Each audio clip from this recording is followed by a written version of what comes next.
कुल देवी एक नास्तिक की आस्था तक की यात्रा। हम सभी ने अपने जीवन में कभी न कभी किसी ऐसे व्यक्ति को जरूर देखा होगा जो भगवान और आस्था को महज एक भ्रम मानता है, लेकिन जब जीवन उसे किसी मोड़ पर लाकर खड़ा कर देता है जहाँ तर्क काम नहीं आते, तब वही व्यक्ति उन विश्वासों की ओर खींचने लगता है जिन्हें वह पहली बार नकार चुका होता है। ऐसी ही एक कहानी है रॉकी की, एक नास्तिक युवक जिसकी जिंदगी एक चमत्कारिक अनुभव के बाद हमेशा के लिए बदल जाती है। रॉकी एक युवक था जो शहर के एक डांसिंग क्लब में काम करता था। नाम उसका राकेश था, लेकिन उसे यह नाम इतना बोरिंग लगता था कि उसने खुद को रॉकी कहना शुरू कर दिया था। रंगीन जिंदगी, शराब, संगीत और नाच गाना ही उसका रोज का रूटीन था। उसे भगवान, धर्म और परंपराओं से कोई लेना देना नहीं था। एक दिन जीवन की इस चकाचौंध से उब कर वह थोड़ी शांति की तलाश में निकलता है और अपने गांव जाने का फैसला करता है। यह वही गांव था जहां उसके दादाजी कभी रहते थे। उसके माता पिता अब इस दुनिया में नहीं थे और न ही कोई और रिश्तेदार। गांव जाना उसके लिए मजबूरी थी। जैसे ही वह गांव की सीमा रेखा में पहुंचता है, उसकी नज़र एक पुराने बरगद के पेड़ पर पड़ती है। पेड़ के चारों तरफ गांव वाले जमा थे और वे उसे चंदन और फूलों से सजा रहे थे।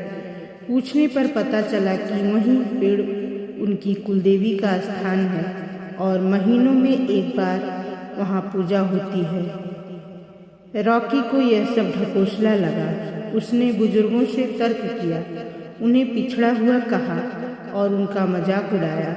बुजुर्ग नाराज हो गए, लेकिन रॉकी तो मानने को तैयार नहीं था। उसने कसम खाई कि वह इन अंधविश्वासों की पोल खोल कर रहेगा। अगली शाम जब गांव वाले पूजा के लिए खेतों में थे, रॉकी ने चुपके से खेतों के एक किनारे आग लगा दी। उसका इरादा था ये साबित करना कि कोई देवी या चमत्कार नहीं आता बचाने, लेकिन किस्मत को कुछ और ही मंजूर था। जब वह वापस अपने घर की ओर लौटा तो देखा उसका खुद का घर आग की लपटों में घिरा था। गांव वाले आग बुझा रहे थे। रॉकी हैरान था। उसने तो आग खेत में लगाई थी, घर में नहीं। तभी खबर आई कि खेतों में भी आग लगाने की कोशिश हुई है, लेकिन आग आगे नहीं बढ़ी। फसलें वैसी की वैसी थी, हरी भरी, सुरक्षित। रॉकी स्तब्ध रह गया। यह क्या हुआ? कैसे हुआ? जिस खेत में उसने आग लगाई थी वहाँ कुछ भी नहीं जला। वह समझ गया यह कुल देवी की ही कृपा थी। शर्मिंदा होकर वह उस बुजुर्ग के पास गया जिनसे उसकी बहस हुई थी और सब कुछ बता दिया। गांव वालों ने उसकी नादानी को माफ कर दिया। अगले दिन रॉकी ने बरगद के पेड़ के नीचे बैठकर गांव की परंपरा के अनुसार पूजा की, कुल देवी से क्षमा मांगी और अच्छे भविष्य की कामना की। कुछ दिन बाद वह गांव छोड़कर वापस शहर तो लौट गया, लेकिन अब वह पहले जैसा नहीं रहा।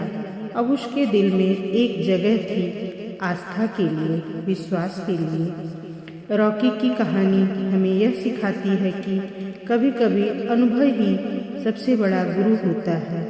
जिस आस्था को वह भ्रम समझता था, उसी आस्था ने उसे जीवन का नया दृष्टिकोण दिया।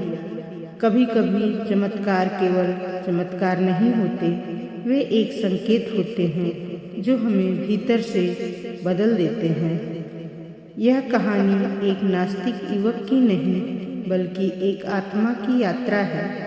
तर्क से श्रद्धा तक, घमंड से विनम्रता तक और भ्रम से सच्चाई तक। तो दोस्तों,